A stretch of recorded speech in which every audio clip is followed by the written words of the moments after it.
The alert came without warning. No signatures, no gate distortion, no registered entry point, just a signal, flat and unyielding. Unidentified vessel detected. Classification, unknown. Trajectory, vector 9 tau. Estimated displacement, planetary scale. Within seconds, the Council's emergency protocols activated. At first, the alert was dismissed. An error, a sense of malfunction. Then the data poured in. Entire outposts went dark the moment they tried to scan it. Satellites ruptured from unknown pressure signatures. A dozen species independently confirmed the same anomaly. A ship had appeared just outside the Draxian home system. It wasn't orbiting. It wasn't transmitting. It was simply there, and its presence triggered gravitational anomalies inconsistent with known technology. The system's defense grid, the most expensive in the quadrant, failed to identify the object's hull material. Energy signatures came back as null. Even passive scans returned impossible readings.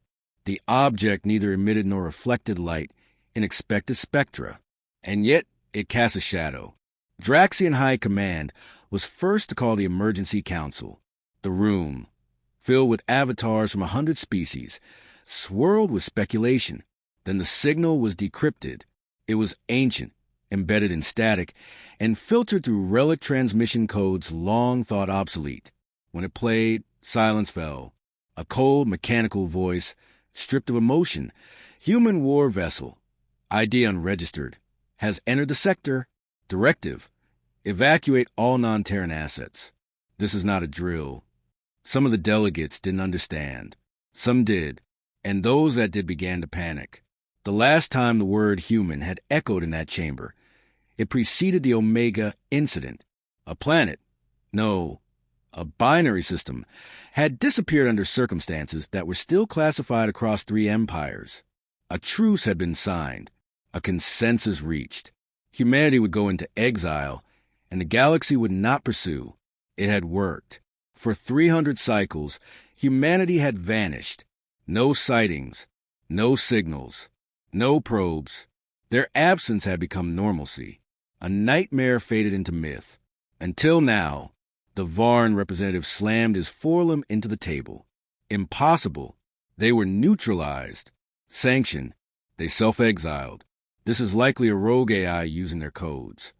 The Kellery ambassador hissed back. Those codes are locked to human DNA. No rogue AI could simulate that. It's them. The argument spiraled. Someone demanded a counteroffensive. Someone else demanded silence. The Core 3I diplomat offered a reminder. In their last encounter with humanity, a single human fleet disabled 6 of their dreadnoughts without firing a shot. The ships simply lost power mid-maneuver. Only 2 recovered.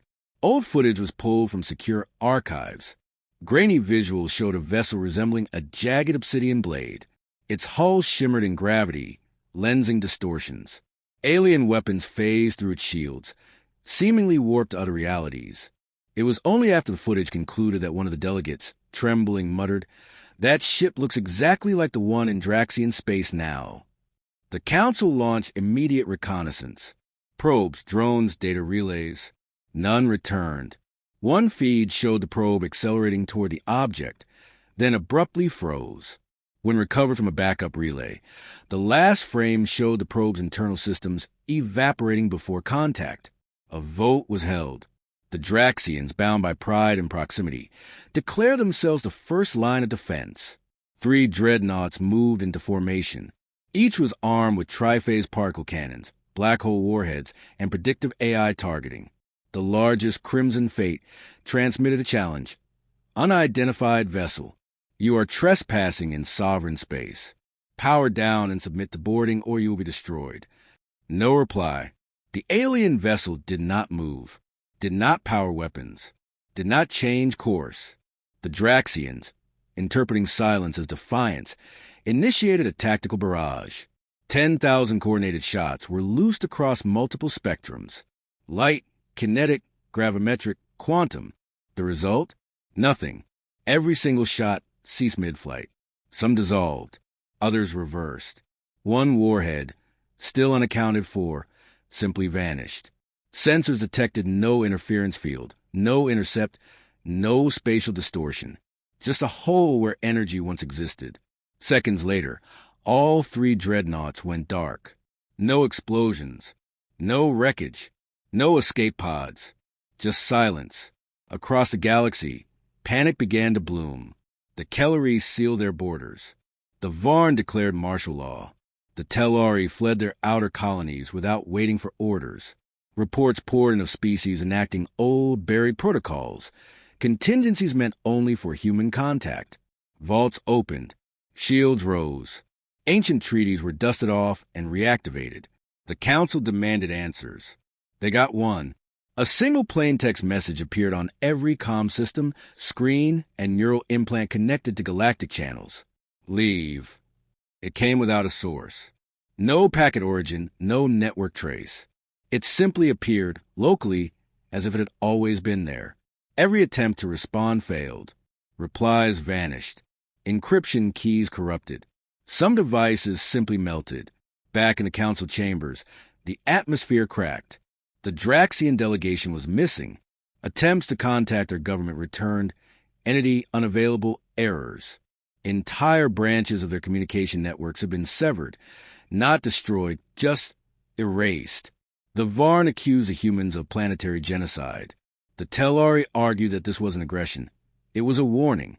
The Kelleries suggested that perhaps the humans hadn't come for war, but observation. No one agreed. No one trusted. The fear was total. Science failed to provide answers. Every scan contradicted the last. One physicist likened the vessel's space-time signature to a singularity wrapped in logic. There and not there and maybe never was. Another suggested the ship wasn't a vessel, but a fragment of higher dimensional warfare, intersecting reality at deliberate points. Theories spiraled. None held. Nothing explained how a ship could appear undetected, resist every weapon, and erase Capel-class ships without measurable energy. And worse, why hadn't it moved? 3 days passed. The vessel remained stationary. No energy signatures. No deployments. No movement.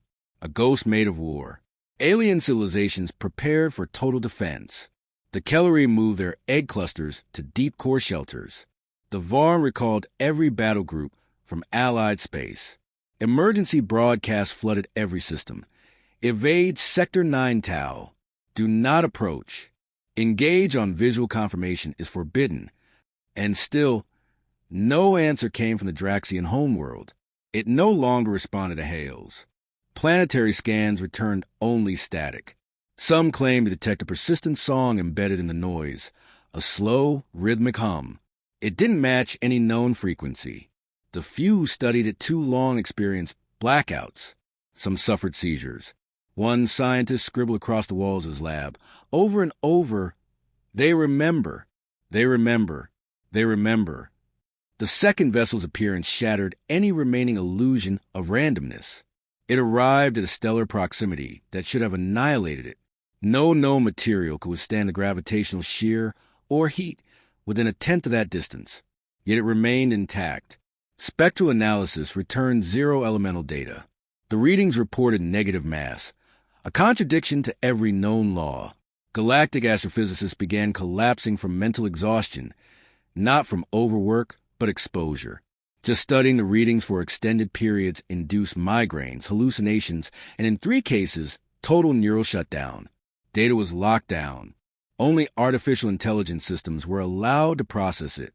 Those AI began to behave erratically, calculating non-Euclidean models, outputting recursive impossible topologies, and muttering in ancient Earth languages. One AI broadcast a message through a secure line. It's not a ship. It's a thought. A full assembly of the Emergency War Council was called in. Thousands of delegates from hundreds of systems attended. A single question defined the gathering. What do the humans want? No demands have been issued. No borders declared. No territory claimed. The vessels had destroyed nothing actively, except when fired upon. And yet, the silence screamed louder than war. All attempts at establishing communication had failed. Every technological format had either returned void or been turned against its source. A Kellery linguistic AI, specialized in ancient Earth dialects, attempted translation of the single word, observe. The resulting output consumed all processing cores, expanded to 40 petabytes, and translated into one sentence. Observation is judgment. The implications paralyze a room. A proposal emerged. Use a non-technological form of communication. Send an organic messenger. A living being. One trained in the only thing humans historically responded to, truth. After reviewing thousands of species profiles, one candidate was selected. A Navari empath, known as Tolan, whose species can emit unfiltered emotional frequencies. No deception, no manipulation, only intent. Tolan was launched in a stasis pod carrying no technology. No transmitters, no metal, only memory. He was dropped between the two human vessels. Tolan awoke blind, not physically, but perceptually. His species sensed thought and emotion across wavelengths.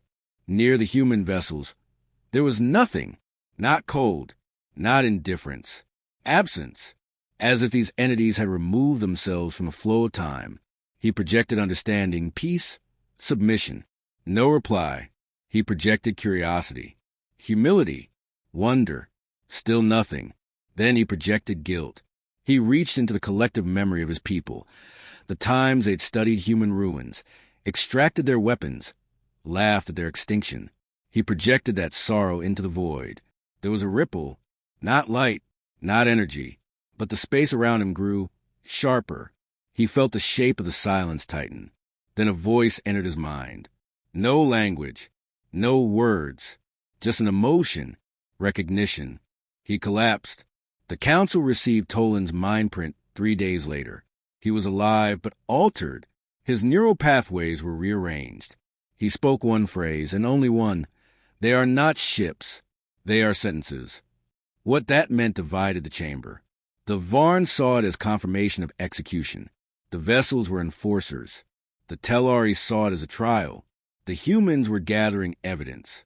The Kellery saw it as punishment for trespass. Other species began a panic-fueled exodus from the sector. A rogue group of mercenary scientists attempted to probe the vessel near the neutron star using non-local entanglement particles. They managed a brief echo. A mental image returned a spiral galaxy folding inward upon itself. Each fold etched with faces screaming in silence. Their instruments burned out. Every researcher involved was later found catatonic, eyes burned black, murmuring the same sentence in different languages. It speaks in reality. Within weeks, the human vessels had affected over 9 star systems. Not through action, but through presence. Trade stopped. Borders closed. Pirate guilds disbanded. Even criminal networks refused to operate within 2 sectors of the contact zone. There was no force, no threat, only the idea of consequence. The Varn High Warlord defied orders and deployed a doomsday engine, a wormhole singularity cannon capable of star core disruption. Aimed directly at the Draxian system, it launched a cascade filled with the power to rupture solar equilibrium. The shot never arrived. Instead, the weapon disintegrated before reaching acceleration. The ship that fired it vanished. No explosion. No energy trail. The command ship continued drifting, unmanned, stripped clean of personnel.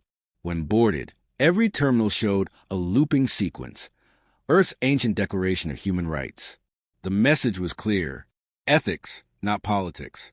Morality, not dominion. Desperate to understand. The council brought forward Earth's last known ambassador, an old, frail human named Eli Vance. He had been kept under restricted surveillance for decades, the only known human who remained by choice after exile. He had long since renounced his citizenship and chosen silence. When presented with the recent events, Eli watched. Quietly, patiently. Then, without emotion, he spoke. "They're not here for you." The Kellery diplomat asked, "Then why are they here?" Eli answered, "They're listening to the echoes of what we left behind, to see if anyone learned anything." The room erupted. Eli was detained, interrogated, but he said nothing more. Just sat, listening to transmissions the others could not hear. Then one morning, he was gone. No broken locks. No camera footage. Only a single word carved into the metal wall of his quarters. still watching. A new signal emerged weeks later, not from the ships, but from deep space, a sequence of coordinates, binary encoded, prime separated. It pointed to a planet long abandoned, cataloged as a pre-collapsed Terran colony. Forbidden, contaminated. A team was dispatched. Reluctantly, upon arrival, they found nothing on the surface, but beneath, kilometers down, was a vault. Inside were messages, not data, stories, engraved, etched into unbreakable alloys. Testimonies from the last generation of humans before the silence, not complaints, not hatred, but warnings. They spoke of what the galaxy would become without a counterweight, without a predator, without something greater to fear. One message was carved deeper than the others. It read, "We do not protect because we are noble. We protect because we remember being prey." Shortly after the vault was opened, the vessel near the neutron star moved. Not fast, not violent, just shifted by 3 degrees. It aligned with the galactic core. Then it broadcast again. A single number. 0. No context. No prefix. No logic. Speculation exploded. Was it a countdown? A designation? A trigger? The council split. The Tellari wanted to surrender all recovered Terran artifacts to the ship. The Varn wanted to assemble a galaxy-spanning coalition and strike. The Kellery wanted silence, total non-interference. Then, as if in response to growing confusion, the second vessel emitted a pulse. Non-energetic, non-lethal, but undeniable.